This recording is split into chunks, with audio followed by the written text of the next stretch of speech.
हाय friends, welcome back. भाई, is Modi eliminating competition? Dark game of BJP revealed. चलो देखते हैं। वीडियो शुरू करते हैं। वीडियो शुरू करने से पहले अगर आप चैनल पर नए हो और आपने अभी तक सब्सक्राइब नहीं किया तो जल्दी से पहले सब्सक्राइब के बटन और बेल आइकन को क्लिक कर लो ताकि आपको हमारे सारे न्यू वीडियोस के नोटिफिकेशन मिल जाए जैसे हम अपलोड करें। अगर आपको वीडियो पसंद आता है प्लीज लाइक एंड शेयर। चलिए शुरू करते हैं। भाजपा वॉशिंग मशीन जो सारे करप्ट पॉलिटिशियंस के दाग चुटकियों में धो दे। अरे वाह। मोदी वॉशिंग पाउडर, हर घोटालेबाज को मंत्री बनाने की पूरी जिम्मेदारी, ऐसा कहना है ऑपोजिशन पार्टीज का। और मेरे हिसाब से तो बीजेपी ने उन्हें ये कहने के कई मौके भी दिए। आमचं सरकार आल्यानंतर अजितदादा चक्की pissing pissing pissing and fishing.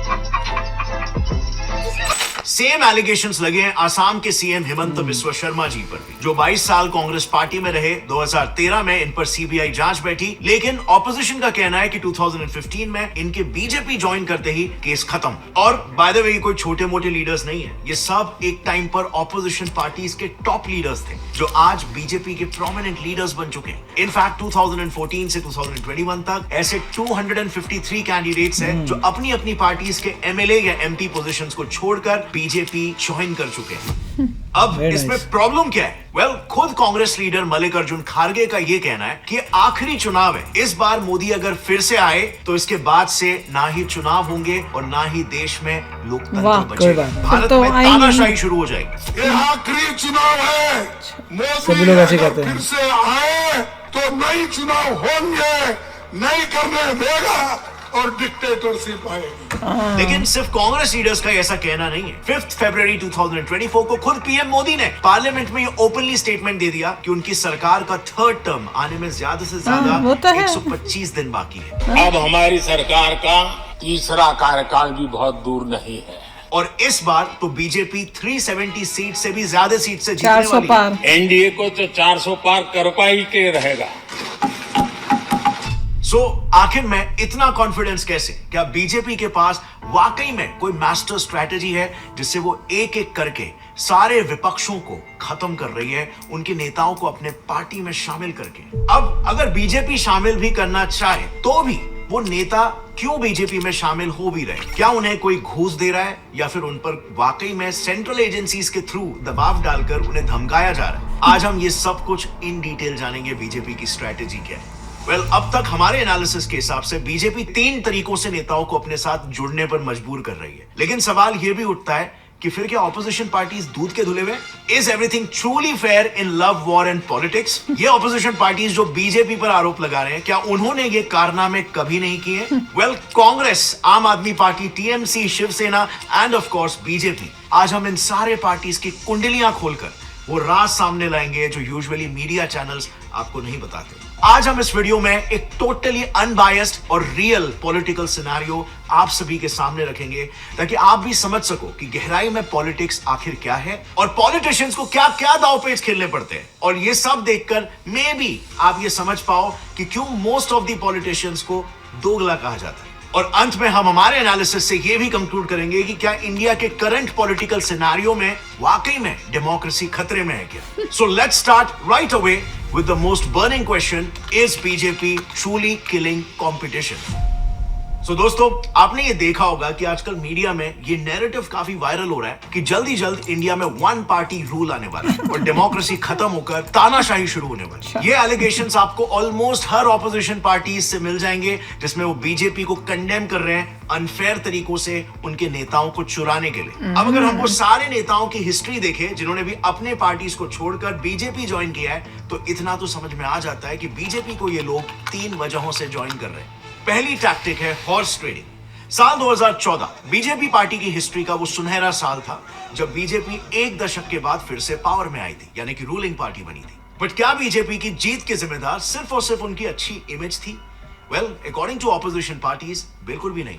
BJP पर ऑपोजिशन ने कई बार हॉर्स ट्रेडिंग जैसे इनफेमस टैक्टिक को यूज करने के एक्यूजेशन हॉर्स ट्रेडिंग होती है, बेसिकली घोड़ा की खरीद रहे हैं। मेंबर्स को पैसों या पोजीशन की लालच देकर उन्हें अपनी तरफ अट्रैक्ट वो तो करना, राव इसे horse कांग्रेस trading करती है। केपेबल है तो चलो इसे ठीक है। समझने के लिए तीन काफी बड़े और प्रोमिनेंट मिनिस्टर्स के केस एग्जांपल से समझते हैं, स्टार्टिंग विद महाराष्ट्र। ये है नारायण राणे जी, जो महाराष्ट्र के एक्स सीएम तक रह चुके हैं। इन्होंने शिवसेना के साथ अपने पॉलिटिकल करियर की शुरुआत की थी, पर 2005 में खुद शिवसेना के सुप्रीम लीडर बाला साहेब ठाकरे जी ने नारायण राणे को पार्टी से एक्सपेल कर दिया था और उन्होंने कांग्रेस पार्टी फिर ज्वाइन कर ली, जहां पर उनको यकीन दिलाया गया कि 6 महीने के अंदर वो चीफ मिनिस्टर बन सकते हैं और बनाए जाएंगे। नहीं बने। अनफॉर्चुनेटली 12 साल के इंतजार के बाद भी इन्हें सीएम की पद 12 साल तक कांग्रेस के रूल में।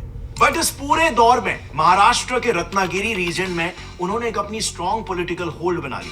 ऑन द अदर हैंड 2019 के इलेक्शन से पहले बीजेपी को एक ऐसा ही स्ट्रॉन्ग फेस चाहिए था जो रत्नागिरी में बीजेपी का स्टैंड स्ट्रॉन्ग कर सके। सो नारायण राणे 2018 में बीजेपी ज्वाइन करके उनके लिए यही फेस बने और बदले में बीजेपी ने उन्हें माइक्रो, स्मॉल और मीडियम एंटरप्राइजेस MSME का यूनियन मिनिस्टर बना दिया।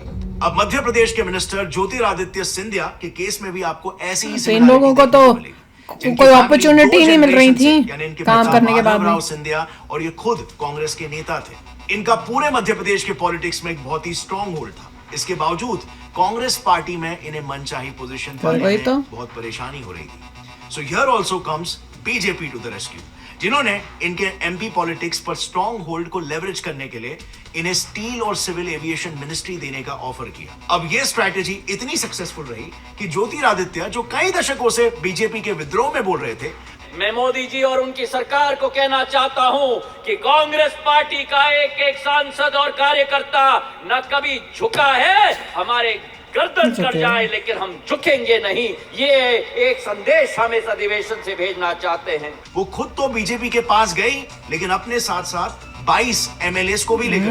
अच्छा, सेम चीज अगर आप देखोगे तो आसाम में भी हुआ। आसाम के फॉर्मर सीएम तरुण गोगोई के बाद अगर सीएम बनने की रेस में कोई थे तो वो थे Himanta Biswa Sharma, north east politics के किंग। बीजेपी ने इन्हें भी ऑफर दिया कि बीजेपी ज्वाइन करते ही ये सीएम पोजीशन के लिए फर्स्ट चॉइस होंगे, और जैसे ही उन्होंने पार्टी ज्वाइन की ये असम के सीएम भी बन गए।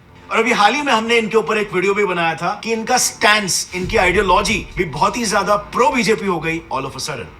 और Assam as of now has become the first state to ban polygamy in India. लेकिन एक मिनट, हिमंत बिस्वा शर्मा ने बीजेपी ज्वाइन करना सिर्फ हॉर्स ट्रेडिंग टैक्टिक की वजह से नहीं किया था। यहां पर एक करेक्ट टैक्टिक पिक्चर में आ जाती है और वो है सेंट्रल एजेंसीज को अपने लेवरेज के लिए इस्तेमाल करना। क्या आप जानते हो हमारे पार्लियामेंट में 40% ऐसे नेता चुनकर आए हैं जिन पर क्रिमिनल केसेस दर्ज है। Can you believe that? लेकिन इसके बावजूद ये पॉलिटिक्स में जीत कैसे जाते हैं? ऐसा क्यों है कि ईमानदार लोग चुनकर नहीं आ पाते लेकिन क्रिमिनल्स जीत जाते हैं? आज एक आम इंसान सारी जिंदगी मेहनत करता है सिर्फ ताकि उसका परिवार अच्छी जिंदगी जी सके, लेकिन फिर कैसे इन नेताओं के पास इतने अरबों जमा हो जाते हैं कि इनकी पीढ़ी दर पीढ़ी अमीरों वाली जिंदगी जी पाए। सो काफी नेताओं पर क्रिमिनल केसेस दर्ज है और उनकी कहानियां इंटरेस्टिंग तो है पर काफी सीक्रेटिव भी। लेकिन अगर आप ये सभी सवालों के जवाब जानना चाहते हो तो I would highly recommend Kuku FM की ये audio show behind close doors, राजनीति और अपराध, जो काफी अच्छे से बताती है कि पॉलिटिक्स और क्राइम की दुनिया कैसे इतनी क्लोजली रिलेटेड है। अगर आपको पॉलिटिक्स और इंडियन हिस्ट्री में इंटरेस्ट है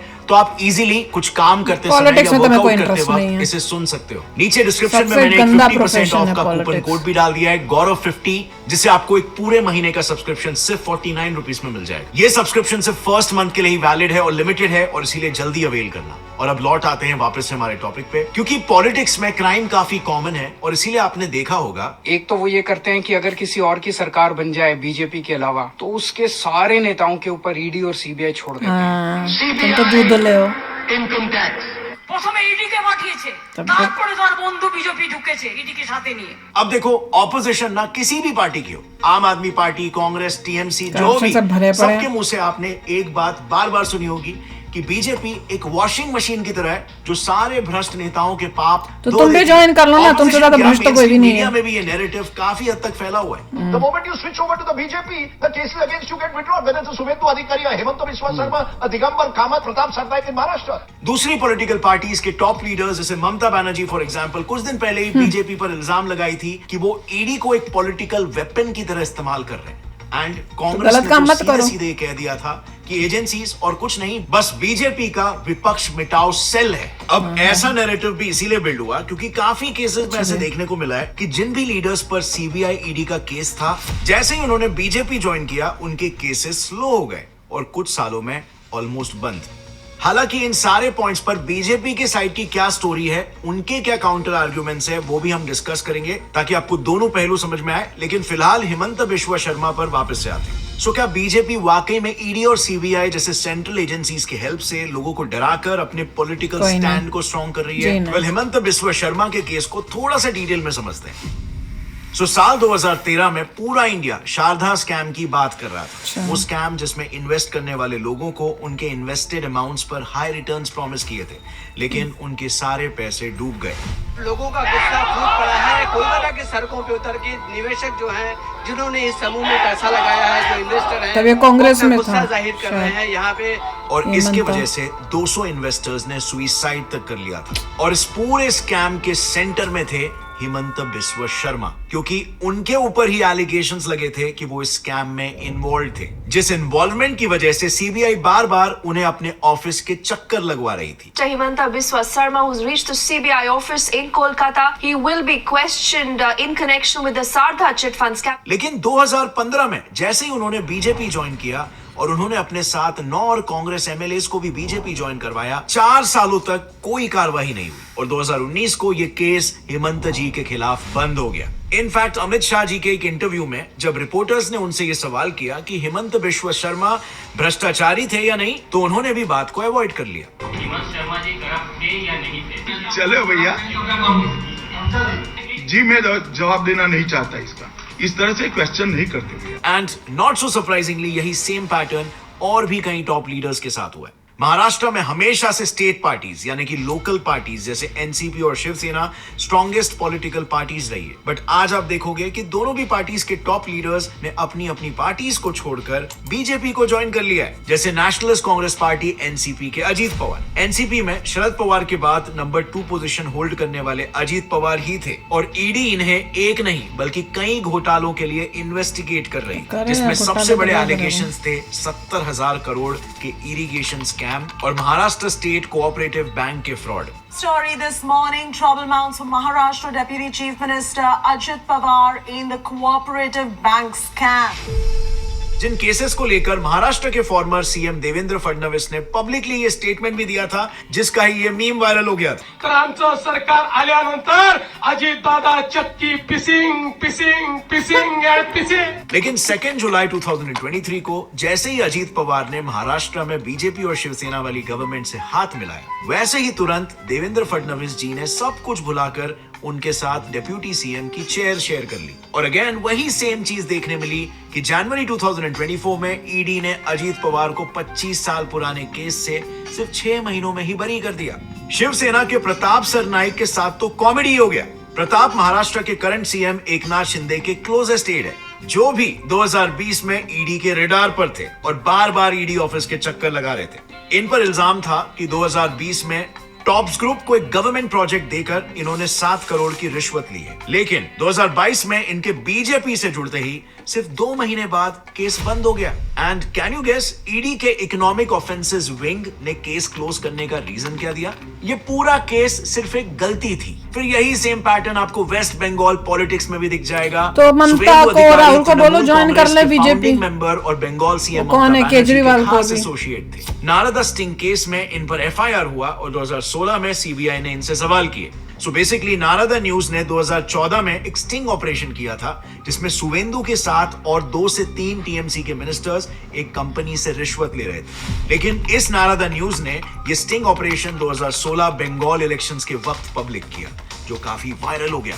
और उसी साल शुरुआत में सुवेंदु को अरेस्ट जरूर किया, बट देन अगेन 2020 में ये बीजेपी ज्वाइन कर लेते हैं और 2021 इलेक्शन में ममता बनर्जी को हरा देते हैं नंदीग्राम सीट जीतकर। और बीजेपी ज्वाइन करने और ममता बनर्जी को हराने के बाद इनके केस को लेकर भी सब चुप बैठ गए, क्योंकि इनका नारदा केस की एफआईआर में नाम ही नहीं था। ममता बनर्जी बीजेपी की इसी टैक्टिक को देखकर बीजेपी को वॉशिंग मशीन बोल रही है, जहां घोटाले और क्राइम करने वाले जाते हैं और बेदाग होकर बाहर निकल तुम भी घुसो ना, वॉशिंग मशीन बस यही तमाशा है। जहाँ निकल रही है ना उसकी क्या हारेगी।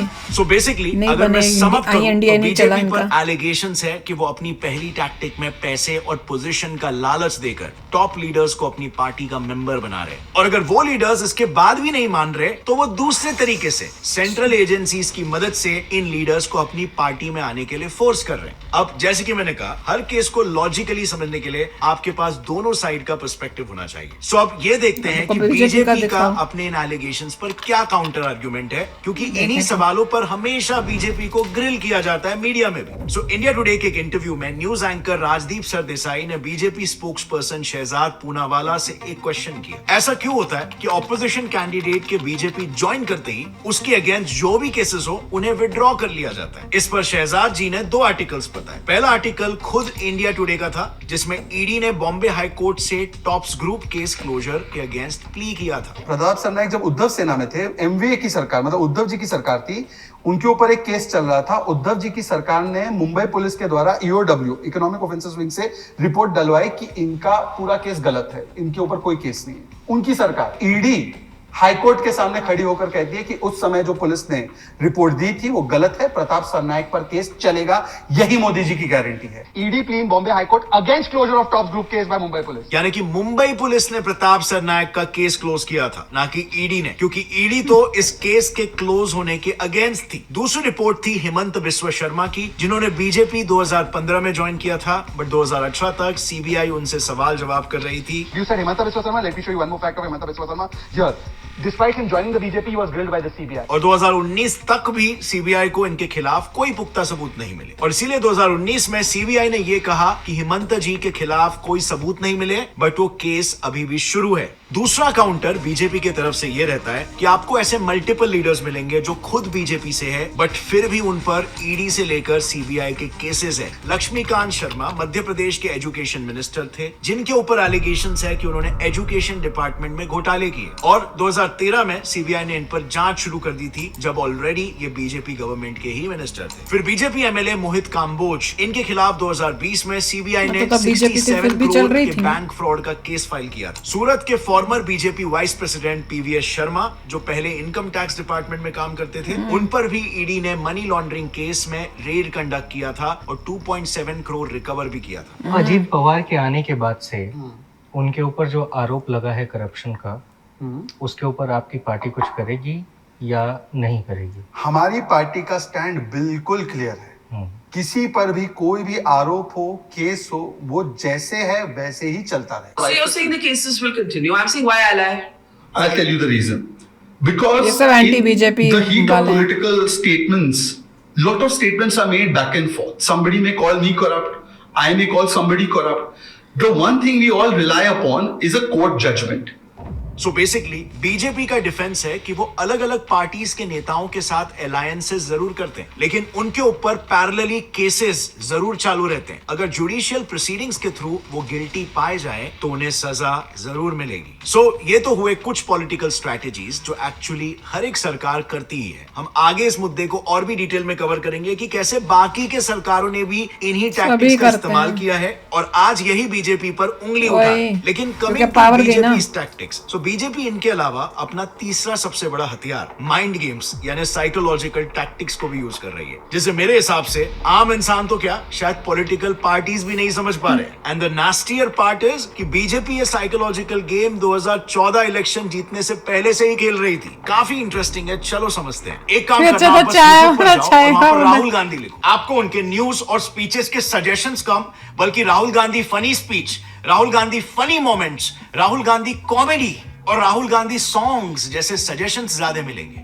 इवन गूगल पर भी राहुल गांधी मीम्स लिखते ही मीम्स का पूरा भंडार आपके सामने आ जाता है। सो नाउ यू टेल, क्या इस सब के बाद राहुल गांधी को एज अ पीएम कैंडिडेट लोग सीरियसली ले भी पाएंगे? वेल, इसके पीछे सबसे बड़ा रोल है बीजेपी का। 2014 के लोकसभा बीजेपी का नहीं है, उसने जो किया उसकी वजह से मोदी को डिजिटल कैंपेनिंग करके स्टार बनाया, बट दूसरी तरफ उन्होंने सबसे बड़े ऑपोजिशन लीडर राहुल गांधी के फेस को एक मीम मटेरियल की तरह पेश करना शुरू कर दिया। इस स्ट्रैटेजी से हुआ ये कि उन्होंने इजीली अपने ऑपोजिशन लीडर को जनता के नजरों में एकदम से इररिलेवेंट बना दिया, मीम मटेरियल बना दिया, ताकि कल को अगर कोई वो लॉजिकल पॉइंट पर बीजेपी को काउंटर भी करे तो जनता उनकी बातों कभी लॉजिकल पॉइंट पे काउंटर किया ही नहीं है, यही तो बात है। कुछ भी बोलते रहता है। एग्जांपल के लिए आपने कई केसेस में देखा रहेगा कि राहुल गांधी की बात को आउट ऑफ कॉन्टेक्स्ट लेकर उसे एक मीम मटेरियल की तरह वायरल कर दिया जाता है। फेमस इधर से आलू डालो इधर से सोना निकलेगा वाला कॉमेडी स्पीच तो सभी ने सुना होगा, लेकिन बहुत कम लोगों ने उसका ओरिजिनल स्पीच सुना रहेगा। आलू के किसानों को कहा ऐसी मशीन लगाऊंगा, इस साइड से आलू घुसेगा,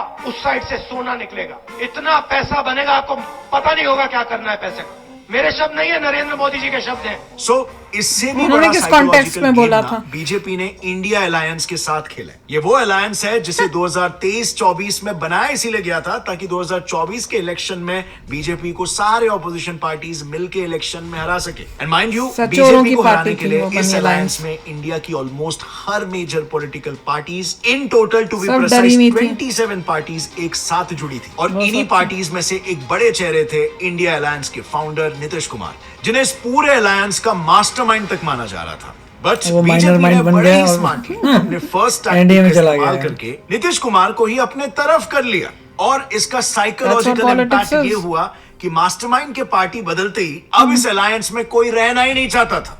इनफैक्ट नीतीश कुमार के बाद आम आदमी पार्टी और टीएमसी पार्टीज भी ये अलायंस छोड़ चुकी है। यानी बीजेपी ने इलेक्शन शुरू होने से पहले ही अपने ऑपोजिशन को बिना टच किए साइकोलॉजिकली ही उन्होंने क्या सबको पावर चाहिए और थी, ये जीत 2024 के इलेक्शंस में इनके लिए काफी फायदेमंद साबित होगी। सो जैसे कि मैंने पहले बताया था, बीजेपी की यही 3 टैक्टिक्स ही मीडिया में सिंगल पार्टी सिस्टम आएगा इस नैरेटिव को धुआं दे रही है, फ्यूल दे रही है। लेकिन जैसे कि मैंने ये भी बताया था कि इस चीज पर भी हम बात करेंगे कि बीजेपी अकेली पार्टी नहीं है जो इन टैक्टिक्स को यूज कर रही है।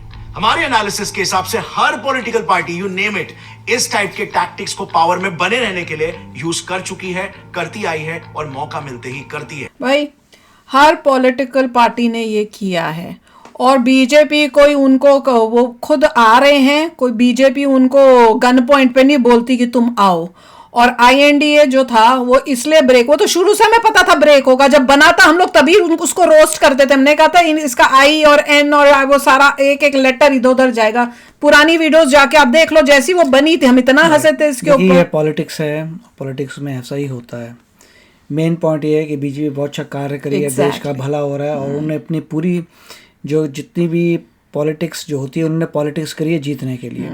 अगर वो ना करते तो 1 मिनट में हार जाएंगे, क्योंकि वो दूसरी पार्टियां देखो कैसे इकट्ठे हो गए। दूसरे जो हैं वो तो इतने जबरदस्त मतलब डेंजरस लोग हैं, वो तो बीजेपी को बिल्कुल ही कर देते हैं और उसके बाद देश को खा जाते हैं। बीजेपी ने जितना भी हो सके पॉलिटिक्स की है टू अ डिग्री कि देश का लॉस ना हो, जितना हो सकता है। और कई ऐसे भी केसेस होंगे जो गलत केसेस हैं, जो फेक केसेस हैं, तो उसकी वजह से भी वो हो गए। बट बीजेपी देख रही है कि मिनिमम डैमेज के साथ आप कैसे देश का भला कर सकते हैं। That is politics. पॉलिटिक्स इतनी साफ सुथरी नहीं होती। आप बताओ, एंड ऑफ द डे अगर आपका देश का भला हो रहा है with least amount of loss then you are okay. जितने भी लीडर्स आए, ये लीडर्स अच्छे थे, वो काम करे थे, कांग्रेस में उनको नहीं मिली थी पोजीशन वगैरह, तो अब यहाँ पे आए हैं उनको और देख लो नहीं बीजेपी हाँ अच्छा कार्य करेंगे। अब बीजेपी में आप देखो ये सब अच्छे काम कर रहे हैं। जो हेमंता हैं कितना अच्छा असम में सारा रोल प्ले किया, कितना अच्छा काम कर रहे हैं। तो हम तो काम को देखेंगे, अब उनके पीछे क्या उन्होंने किया नहीं किया, जबकि वो प्रूफ का कोर्ट में प्रूव ही नहीं हो, तो अब हम उसके बारे में कैसे बोल। अगर प्रूफ हो जाए और उनको बोले कि हाँ वो हैं उसमें शामिल थे तो बात अलग है, पर जहाँ पे अभी कुछ प्रूव ही नहीं हो तो उसके बारे में तो बोल नहीं सकते। तो उस टाइम तो हम काम देखेंगे कि अभी काम क्या कर रहे हैं, सबसे अच्छा कर रहे हैं। था कि बीजेपी ने कहा था हमारे में डायनेस्टी सिस्टम नहीं है। हाँ बिल्कुल, आप हमें ज्वाइन करिए, आप अपना पॉलिटिकल पार्टीज में जैसे काम करते हैं करिए, आपके काम के हिसाब से होगा। अगर आप बहुत ही अच्छे हैं तो आप कल को हेड भी बन सकते हैं बीजेपी की, आपको कोई रोक नहीं रहा। बस यही पॉइंट था मेन। एग्जैक्टली। और जिन जिनको दिए पोजीशन सब अच्छे काम कर रहे हैं और दिखाया भी कि बीजेपी में कई ऐसे भी हैं जो करप्शन के केस में, उनके ऊपर करप्शन के केसेस अभी भी चल रहे हैं।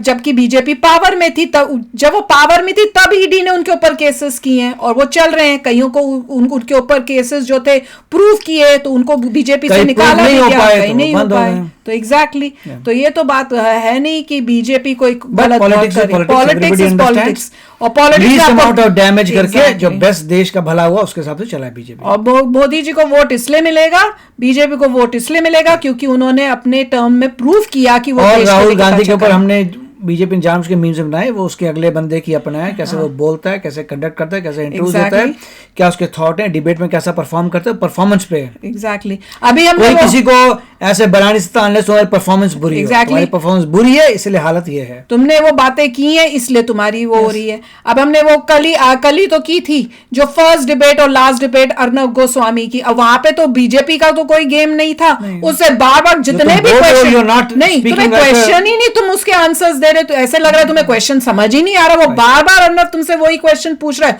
तुम फिर भी वो आंसर नहीं दे रहे, तुम पता नहीं कौन में हवा में तीरे मार रहे हो, पता नहीं क्या बातें कर रहे हो, इतनी इलॉजिकल। तो वो तुम ऐसे बोलो करोगे तो लोग तो हंसेंगे ही, तुम पे मीम्स बनेंगे ही बनेंगे। क्रिटिकल थिंकिंग नहीं कर पा रहे, काउंटर नहीं कर पा रहे, तो पॉलिटिक्स में कैसे आ रहे हो? एग्जैक्टली। तो चलो आप भी शेयर करना अपने थॉट्स, चलते हैं मिलेंगे नेक्स्ट वीडियो में बहुत ही जल्द। Till then take care and bye bye. तो अगर आप मेरे इस चैनल पे नए हो तो जल्दी से सब्सक्राइब के बटन को हिट करो और बेल आइकन को क्लिक करो ताकि आपको मेरा जब नया वीडियो मैं लगाऊं आपको उसके बारे में जल्दी से पता चल जाए।